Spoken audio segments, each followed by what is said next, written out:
Yo, what's up guys? Welcome back to the channel. So in today's video, I wanted to start off a brand new series for you guys. I know you guys absolutely loved the last series that we did, and you guys absolutely loved episode 1 that Joe had just put out a few days ago. So we are going to be doing our episode 1 to the hyperburn series, where we are going to be hyperburning our shade to 250. So first things first, I do want to go through the gear with you guys here. Pretty standard, all unique 2-line gear for the most part. I do have full reinforced. I did not go for superior gear on this character. I don't really think superior gear is ever really worth it on most characters, just because it takes so much time. Obviously, if you do want to play like the long-term game for these boss mules or even mains, you can definitely get the superior gear. Obviously, if you're hyperburning your main, definitely get the superior gear on it, but if it is a boss mule, reinforced gear is totally okay as well. But yeah guys, I kind of just wanted to take this episode to go over everything with you guys and kind of give you guys my overall thoughts and opinions on this class as a whole so far, because I have been bossing on it slightly since I started playing it.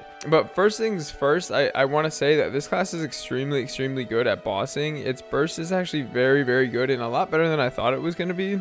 The training on this class is pretty good as well. It does have a higher hitbox, so I'm looking forward to training it with you guys and kind of going through everything as well. I will be streaming all of it when I do train this character. I don't plan to do much of it off stream, so if you guys are interested in seeing that, definitely swing over to the Twitch. The link will be in the description below. But yeah guys, I think the play will pretty much just be to take it step by step. Probably try to do like a grind session from like 200 to 220, and then maybe take like a break from there, go into episode 2, go from like 220 to 230 to 235, and then 230 to 250. It definitely takes a lot longer than I think most people think, so this series might be either a 4 or 5 or potentially even 6 episode long series, so we'll just kind of play it by ear, see how things go. Yeah guys, I'm like definitely excited for this hyperburn. This is obviously the first time that we've ever gotten something like this, and I definitely think moving forward this is going to be something that Nexon does start to introduce more and more into future events.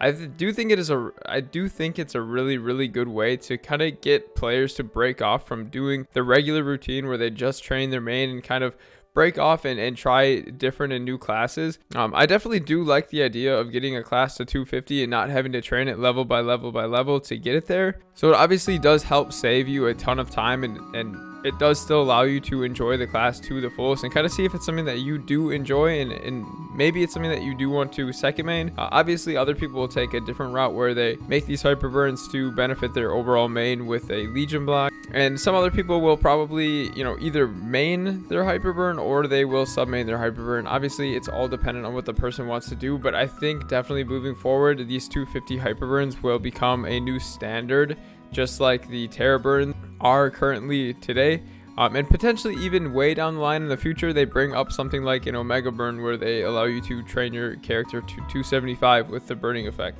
As far as my plans for this character goes, this is strictly going to be just a boss mule for me, and I am just making it for the crit damage legion block to benefit the Adele. I don't really have any plans to second main shade at all. Personally, I'm not the biggest fan of this class. I do enjoy it, but it's definitely not something where I enjoy it enough to where I would want to second main it. I also probably will not be getting any miso or drop gear on this hyperburn. I did not put the vac pet on this character. I don't really think getting miso and drop gear is worth it on the hyperburn, because it is technically around the same amount of time going from 200 to 250 on a hyperburn as it is going from 200 to 233 with no hyperburn. So I just don't think that it's worth it. I think that you end up making more money overall if you just leave your gear as is and train without any miso drop gear. Obviously if you do plan on taking it past 250, it's 100% worth to get the miso and drop gear on, but if it's strictly just a boss mule, I don't think it's worth personally. I haven't done the math, so I don't know 100%, but that's just kind of my overall opinion on getting miso and drop gear on this. But yeah guys, that is going to wrap up episode 1. Like I said, there's not a whole ton of stuff to go over in this first episode. Just kind of chatting with you guys, giving you my thoughts and opinions on the event and on the class that I'm making. But if you guys have any questions or concerns, leave them in the comment section below, and also leave the class in the comment section below that you guys are hyper burning and why. I'm definitely curious to hear what characters you guys are burning and why you guys are burning them. But yeah guys, that is going to wrap up the video for today. As always, I do appreciate you all for tuning into the video, and as always, I hope you guys have a great rest of your day, and I will see you in the next video. Peace.